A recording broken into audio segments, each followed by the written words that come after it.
आज ही शादी करके कृति घर में आई है। कृति को अमर से मिले 1 साल हो गया था। दोनों एक ऑफिस में काम करते हैं। एक ही साथ काम करते हुए दोनों एक दूसरे को पसंद करने लगे थे और अमर के घर में कोई भी कृति को पसंद नहीं करता था, लेकिन अमर के प्यार के कारण घर वालों को मानना पड़ा। लेकिन दिल से किसी ने नहीं अपनाया था। कृति एक पढ़ी लिखी, खूबसूरत और जॉब वाली लड़की है। उसके माता पिता भी नौकरी पेशा हैं और कृति का एक भाई है, वह भी जॉब करता है। वे सब अमर से मिल चुके थे। कृति के परिवार को अमर पसंद था, परंतु अमर के परिवार वालों को कृति ज़्यादा पसंद नहीं थी। लेकिन अपने बेटे की पसंद को ध्यान में रखते हुए शादी की अनुमति दे दी। कृति और अमर खुश थे कि वे एक होने जा रहे हैं। अमर की एक छोटी बहन सुमन और एक छोटा भाई था नमन। कृति और अमर की शादी बड़ी धूमधाम से हुई थी। विदाई के बाद अब नए घर में गृह प्रवेश हो गया और छोटी छोटी कई रस्में पूरी करने के बाद कृति को रिश्तेदार और ननदें घेर कर बैठी थी और नज़दीकी रिश्तेदारों के लिए आए हुए उपहार और नेक बांटने के लिए कृति की सास ने अपनी बहन भाभियों को और जेठानी को बुलाया। ननद सुमन ने पहले अपनी भाभी का अटैची खोला, जिसमें साधारण से सूट थे और आधे से ज़्यादा जीन्स टॉप और ऑफिस में काम आने वाली ड्रेसेस थी, और पेटी खुलवाई का एक खूबसूरत सा सूट ननद के लिए था। सब उस सूट को देखते ही रह गए और तारीफ करते हुए कहा, वाह सुमन, तेरी तो मौज हो गई। तेरा पहला नेक तो बहुत सुंदर है। सूट का रंग तो एकदम अलग है। लेकिन सुमन ने सूट को उलट पलट कर देखा और नाक चढ़ाकर बोली, ठीक है, इतना भी बढ़िया नहीं जितना आप लोग जोर लगा रहे हो। और भाभी का सारा अटैची उथल पुथल कर दिया। कृति का ध्यान भी अपने अटैची पर ही था। सास शीला देवी ने अटैची बंद करके उपहारों वाला बक्सा खोला और जैसे जैसे जिसके पैकेट बने हुए थे शीला देवी ने निकाल कर सबको दिए। सब अपने अपने कपड़े लेकर खुश हो गए और कृति के माता पिता की पसंद को सराहा। लेकिन शीला देवी और सुमन दोनों के चेहरे पर खुशी नहीं दिखाई दी। कृति का पूरा ध्यान अपनी सास ननद पर ही लगा था। अब परिवार वालों का अटैची खोला गया। उसमें शीला जी की 4 साड़ियाँ, एक सोने का चेन सेट और टॉप्स थे। ननद के लिए 4 सूट और सोने की अंगूठी थी। ससुर जी के लिए सफारी सूट और गरम सूट थे, एक सोने की अंगूठी। देवर जी के लिए रेडीमेड कपड़े और सोने की अंगूठी थी और एक साड़ी भी थी, जिसे देखकर सुमन ने कृति से पूछा कि देवर के लिए साड़ी क्यों आई है। तो कृति ने कहा कि होने वाली देवरानी के लिए भी लाई हूँ। सभी रिश्तेदारों ने खूब तारीफ की और धीरे धीरे सब ने बहू को आशीर्वाद दिया और विदा ली। शीला देवी ने सुमन से बोला कि सब सामान संभाल कर रख दो, देखेंगे कि इनका क्या करना है।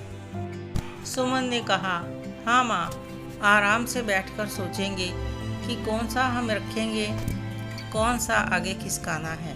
ठीक ही है सामान, मुझे कुछ खास पसंद नहीं। कृति सब बातें ध्यान से सुन रही थी।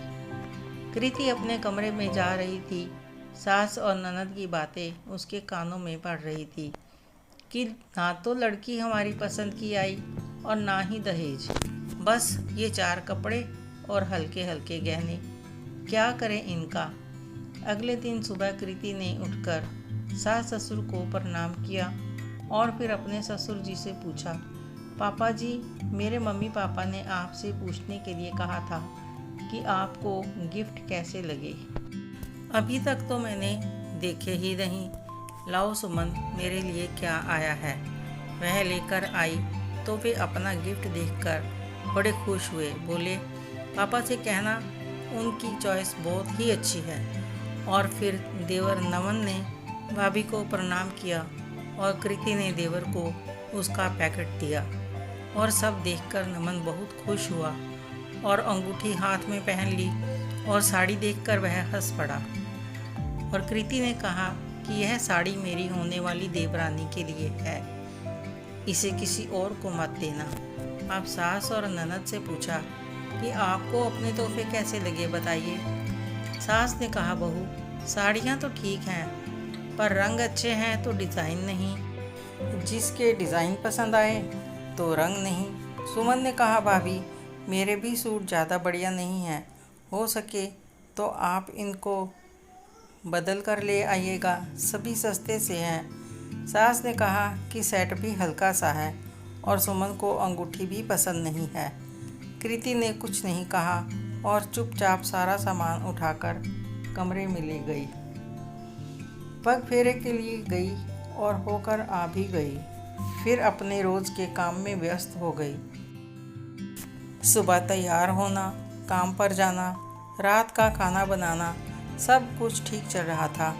लेकिन सुमन और सास को परेशानी हो रही थी कि अभी तक सूट साड़ियाँ वापस नहीं आए। कुछ दिन रुककर सास ने पूछ ही लिया, बहू तुम हमारा सामान तो ले गई थी, तो अब तक बदल कर नहीं आया। मम्मी जी, कपड़े गहने आपको पसंद नहीं आए तो बदल लोगे, पसंद तो मैं भी नहीं, मेरा क्या करोगे। वैसे आपका सामान मैंने अपने पास रख लिया, मेरे माँ पापा ने बड़े चाव से दिया है, वह सब वापस करके उनका दिल नहीं दुखा सकती। सब कुछ माँ और मैंने घूम घूम कर चुन चुन कर लिया है और सब मेरी पसंद का है। अगर आपको पसंद नहीं आया तो ना सही, सब मैं खुद पहन लूँगी, क्योंकि मेरे पापा की मेहनत की कमाई मैं आपके घर की नौकरानियों और बधाई मांगने वालों पर तो नहीं लुटाने दूँगी। आगे से कुछ लेकर भी नहीं आऊँगी। रही बात दहेज की, वह तो नौकरी है मेरी, जैसे हर महीने आपके बेटे की सैलरी आती है, मेरी भी उतनी ही आएगी। बाकी जब बेटी की शादी करोगे तो पता चल ही जाएगा कि एक बेटी की शादी लोग कितने अरमानों से करते हैं। इतना कहकर वह अपने कमरे में चली गई और दोनों माँ बेटी एक दूसरे की शक्ल देखने लगी और सोचने लगी कि यह क्या कर दिया हमने, अब किस मुंह से सामान वापस मांगे।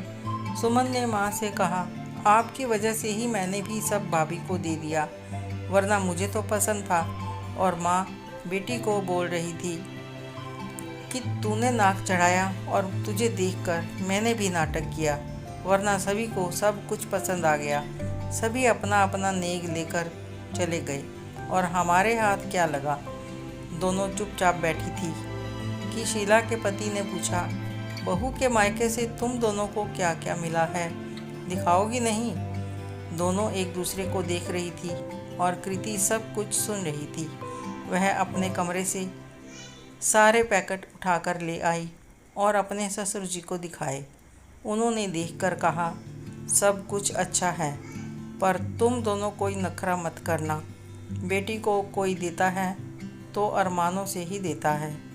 दोनों माँ बेटी ने अपने अपने पैकेट लपक कर उठा लिए और अपने अपने कमरे में ले गई और कृति वहीं पर खड़ी मुस्कुराने लगी थी कि आगे से वे दोनों कोई नखरा नहीं करेंगी। यह कहानी आपको कैसी लगी, कमेंट करके ज़रूर बताएं। अच्छी लगी हो तो लाइक करें, शेयर करें और सब्सक्राइब करना ना भूलें। धन्यवाद।